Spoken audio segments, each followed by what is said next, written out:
For you nothing, not distance, not silence, not even time, can keep them away forever, and if they aren't written for you, that's still Allah's mercy, because He saved you from a story that wasn't meant for your peace. So when distance happens, don't say it's over, say Allah's protecting me, or preparing me, or preparing them, or both. And believe that with Allah, separation is never the end. It's often the start of a better chapter you just can't see yet. When a heart holds on to anger, when someone distances themselves in bitterness, when they shut you out with coldness or harsh words, it feels final. It feels like, they hate me now, they'll never come back, they'll never forgive me. But hearts, they don't stay hard forever, because hearts are not made of stone. They are soft, living, and always under the control of Allah. And when Allah begins to turn a heart back toward you, the first sign you'll notice is this: their anger will start to melt. Even if you don't hear from them yet, even if they don't reach out, something inside them will begin to shift. That wall they built, it will start to crack. That harshness they carried, it will start to fade. And they may not even understand it themselves, because this change isn't from them, it's from Allah, working in the unseen places of the heart. Grudges begin to soften, bitterness starts to loosen its grip. The urge to blame slowly turns into an urge to forgive. This is how Allah works with hearts, quietly, gently, powerfully. Do you remember the story of Yusuf alayhi salam? His brothers hurt him, betrayed him, abandoned him. Yet years later, they came back with softened hearts, begging for forgiveness. Not because Yusuf alayhi salam forced them, but because Allah turned their hearts back to Him. So what does this mean for you? If Allah could soften the hearts of those who committed such deep wrong, don't you think He can soften the heart of the one you miss? The heart that once cared can care again, when Allah commands it. But here's the key: it won't happen because you force it. It won't happen because you beg for it. It happens when Allah decides, at the perfect moment. So what should you do? Instead of chasing after them, chase after the one who controls their heart. Make dua for their heart to heal. Ask Allah to replace anger with mercy. Pray for softness, not just for them, but for yourself too. Because when Allah works on a heart, even the strongest walls can fall, even the coldest hearts can warm again. And one day, maybe without warning, you'll hear from them, not with anger, not with harshness, but with softness, and you'll know this wasn't you. This was a silent gift from Allah. Remember, true change of heart doesn't start with words, it starts with Allah. So trust Him, wait on Him, and let Him do what only He can do. Turn hearts that were once closed back toward you in mercy, peace and love. There is something strange, something most people don't expect. Before Allah brings someone back into your life, before hearts reconnect, before the silent prayers are answered, you will feel peace inside, even before anything happens. You might be thinking, how can I feel peace when nothing has changed? No message, no sign, no apology, yet somehow, your heart feels calm. That's not random, that's not fake hope. That is Allah preparing you before He prepares them. You see, Allah doesn't just fix relationships, He fixes people. And before He brings someone back to you, He fixes you. Because sometimes you're not ready to receive them back. You're still hurting, you're still attached in an unhealthy way, you're still afraid, insecure, desperate. And Allah loves you too much to give you something when you're not ready. So He gives you something first, not a person but a gift inside your heart, peace. That peace is special. It's a peace that feels like you're no longer chasing them, you're no longer desperate for their reply, you're no longer angry at how things ended. You stop stalking, begging, overthinking. What if the person who walked away, the one you thought forgot you, wasn't actually gone, but Allah was working on their heart in a way you couldn't see? Because when Allah turns a heart, it's never loud, it's never forced, it's always a silent miracle. The Prophet Muhammad sallallahu alaihi wasallam taught us something powerful. The hearts of all people are between the two fingers of Allah. He turns them as He wills. What does this mean? It means no heart beats, no heart loves, no heart forgives, except by Allah's will. You may spend years trying to win someone's heart. You may pour out your emotions, do everything right, and still they don't feel the same. And sometimes, someone you never expected suddenly softens toward you without you saying a word. That's not luck. That's Allah moving hearts in the unseen. So why do we keep chasing hearts? Why do we beg for attention or try to force love? We forget the heart you want is not in your hands, it's in Allah's hands. When Allah wants a heart to turn to you, He doesn't need your perfect words. He doesn't need your efforts. He just commands, and the heart moves. That's why your first step is always turn to Allah before you turn to people. Ask Him to move the heart that's right for you and protect you from the heart that isn't. Because even if the entire world tried to win someone's heart for you, if Allah hasn't written it, it will never happen. And even if the whole world tried to block a heart that Allah destined for you, no one could stop it. So today, let go of the chase. Let go of the fear. Your dua, your trust in Allah, is more powerful than 1,000 efforts. The heart you're meant to hold will be turned toward you when Allah wills, and that's all you'll ever need. When someone walks away from your life, or when they grow distant, the first thought that stabs your heart is, I've been rejected. They don't want me anymore. It's over. But what if I told you that sometimes distance is not Allah closing the door on you, but Allah fixing what you can't see? Sometimes Allah separates two hearts, not to break them apart forever, but to fix them both in secret. Because maybe you weren't ready, or they weren't ready, or both of you were carrying wounds, grudges, ego sins that would have destroyed the connection if you stayed together. Allah doesn't break things without a reason. When He allows a distance, it's not rejection, it's correction, it's preparation. Look at nature. A seed disappears under the soil before it grows. The sun disappears before the dawn rises. The clouds disappear before the rain falls. Separation is often a hidden beginning, not the end. And sometimes, Allah pulls people apart to protect them, because if you stayed connected at the wrong time, you would have hurt each other. You would have carried toxic habits into the relationship. You would have ruined what could have been beautiful later. Remember, Allah sees hearts. He knows your unseen struggles. He knows their hidden pain. He knows what both of you need better than you ever will. That's why, when someone grows distant, don't fall into desperation. Don't think you've been thrown away. Don't believe the lie of I'm not good enough. Instead, take a step back. Let Allah work in the unseen, and trust that if this person is written, your heart feels stable, even though they haven't come back yet, and you start thinking, maybe it's okay, maybe I'll be okay whether they return or not. That moment, that shift inside you, that is a sign, that is Allah saying to your heart, be calm, I am taking care of it.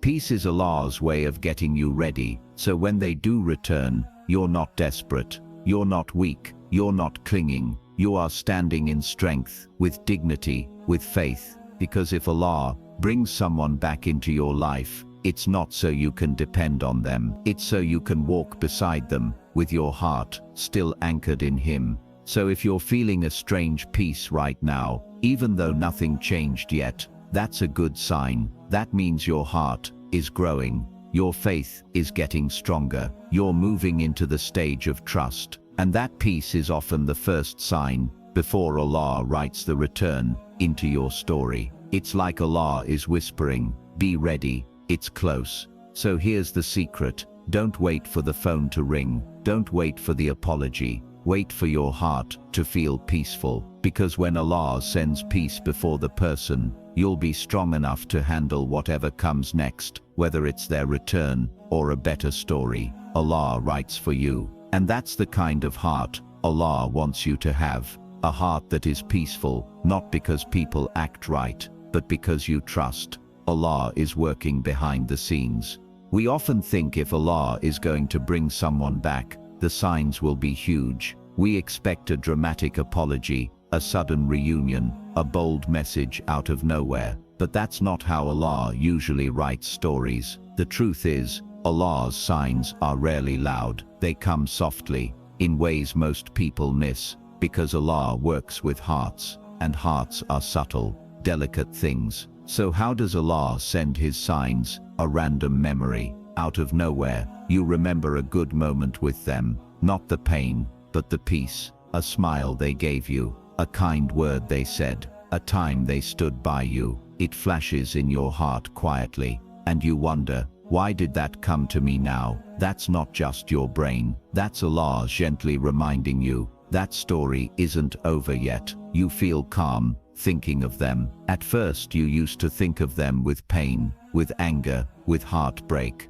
But suddenly, when you think of them, you feel calm. No bitterness, no rush, just calm acceptance. That's not random, that's Allah softening your heart, because maybe the return is near. They cross your path, indirectly. You hear their name in random conversations. You see something they liked. Someone mentions them without you asking. It happens once, then again, and again, until you realize, why does this keep happening? It's not a coincidence, it's a subtle thread. Allah is weaving to remind you, stay patient. I'm at work. You get a random dream, a peaceful dream, not a nightmare, not a desperate wish, but a quiet dream, where you see them again, where things feel okay. Dreams can be signs, not always, but sometimes Allah uses them to prepare your heart. You hear reminders that speak directly to you, a video, a quote, a speech, a verse. Something hits your heart,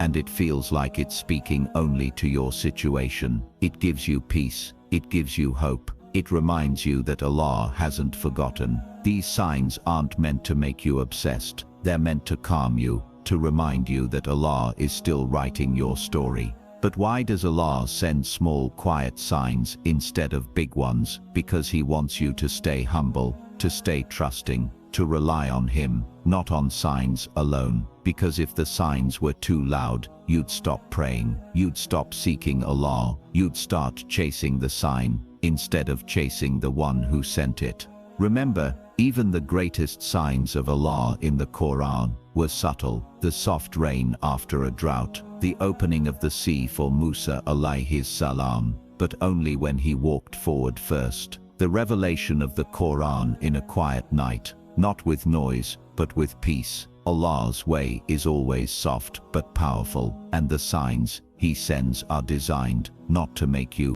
desperate, but to make you patient. What should you do when you notice these quiet signs? Thank Allah quietly. Say, Ya Allah, if this is from you, make it good for me. Stay calm, keep doing your part, in faith, in prayer, in becoming better. And most importantly, don't rush, because signs are not the destination, they're just gentle lights on the path. The Prophet Muhammad sallallahu alaihi wasallam taught us that Allah answers every dua in His way, in His timing, in the manner that is best for us. So when you see small signs, don't obsess over them, don't become impatient, and never ignore them either. Take them as quiet hugs from Allah, whispers of hope that He is near, and your story is unfolding, even if you don't see the full picture yet. Because Allah's love is not shown by grand gestures, but by quiet care, by unseen mercy, by the soft way. He aligns your heart with His plan, step by silent step. And if you ever wonder, are these signs real? Ask yourself, is it bringing me closer to Allah? Is it making me more patient? Is it calming my heart? If yes, that's your answer. Allah is near. The story is still being written. One of the biggest mistakes people make is believing that if they want something badly enough, if they cry enough, if they beg enough, if they chase hard enough, they'll get it.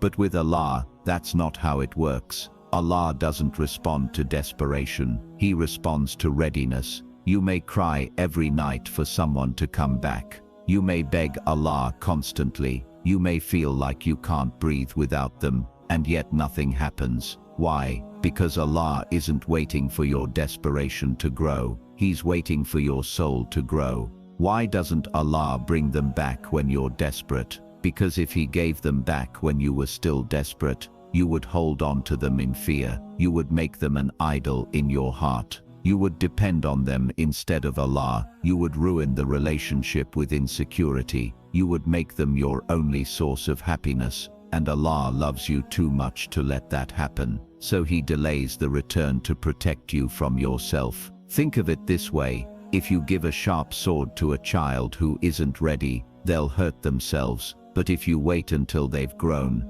until they've learnt responsibility, then that sword becomes a tool for good.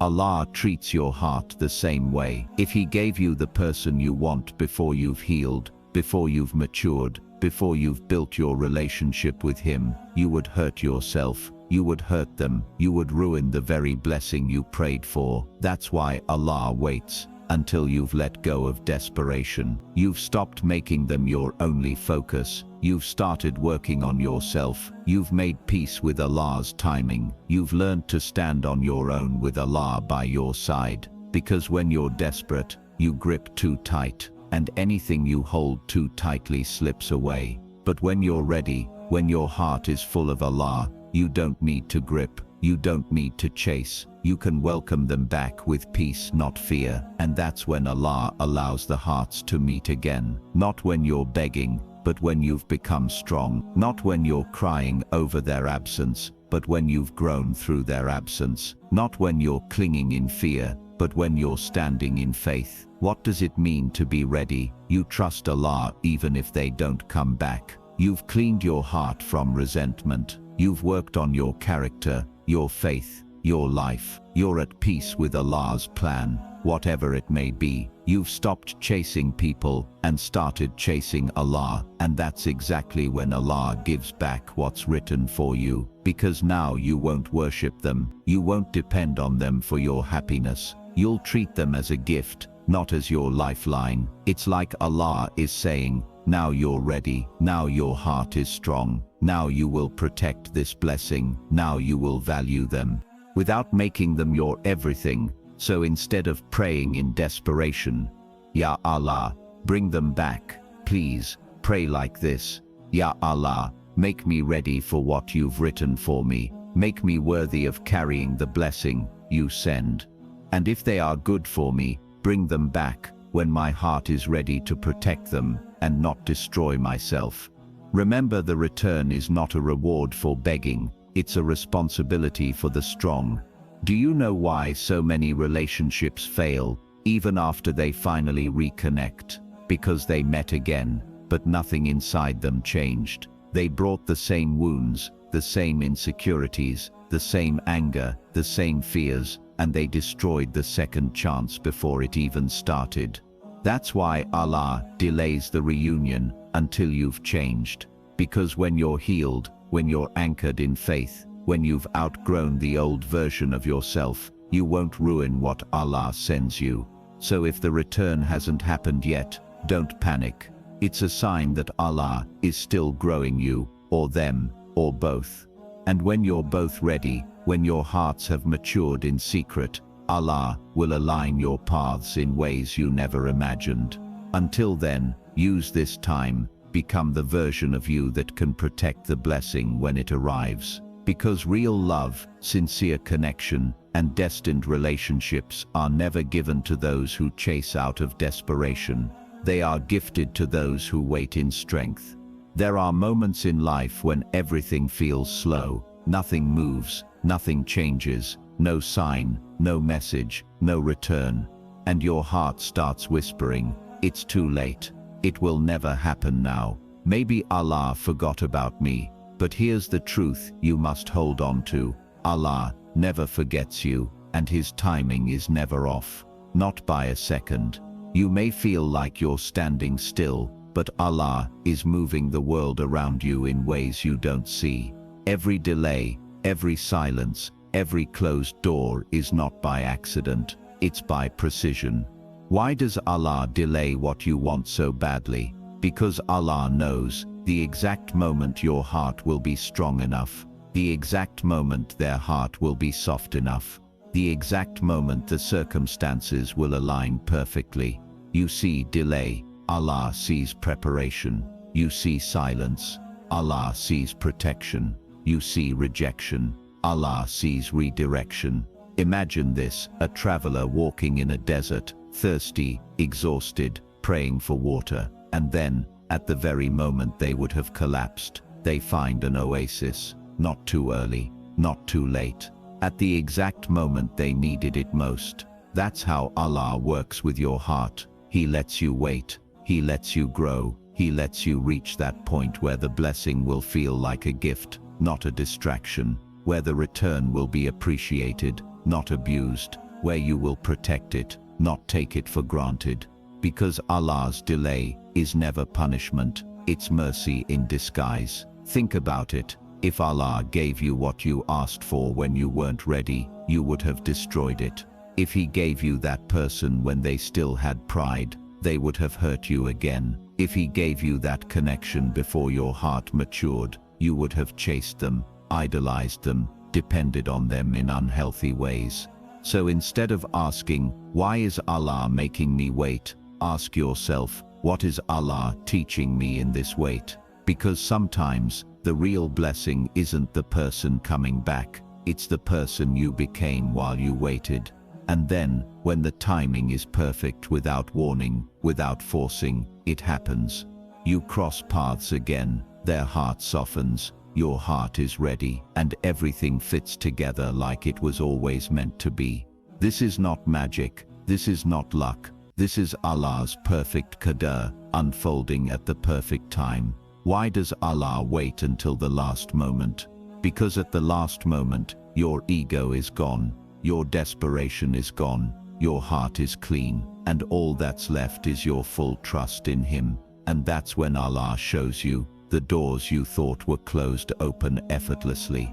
The heart you thought was cold warms naturally. The bond you thought was dead comes alive again, not by your power, but by His command. Remember, Allah does not need time to change a story, He only needs His will. In a second, a heart can change. A life can shift, a destiny can align. So how should you wait for Allah's timing? With patience, not panic. With hope, not hopelessness. With preparation, not desperation. With faith, even when nothing makes sense. Because Allah's delay is not a denial, it's a design, a divine design, crafted with wisdom you cannot see yet. And when the moment comes, you won't have to beg. You won't have to force, you won't have to doubt. The return will happen in such a way that you'll only be able to say, Ya Allah, you knew all along. Thank you for waiting until I was ready. This is Allah's way. His timing is perfect, because He is perfect. So next time you feel like giving up, because it's taking too long, remember this: Allah never delays what is written for you. He only delivers it at the exact moment it will bless you, not break you. And when it comes, it will be worth every second you waited. So now you know, hearts don't turn by chance, people don't return by luck, and timing is never random. It's Allah, always Allah, working in the unseen, turning hearts in ways you can't imagine, preparing stories you never thought possible. And the greatest test isn't waiting for them, it's trusting Allah while you wait, trusting that every delay is a blessing, trusting that every distance is a mercy, trusting that every unanswered prayer is Allah answering in a better way. So when the silence feels heavy, when the wait feels endless, when your heart feels tired, don't chase people, don't beg for hearts, don't fight the distance. Instead,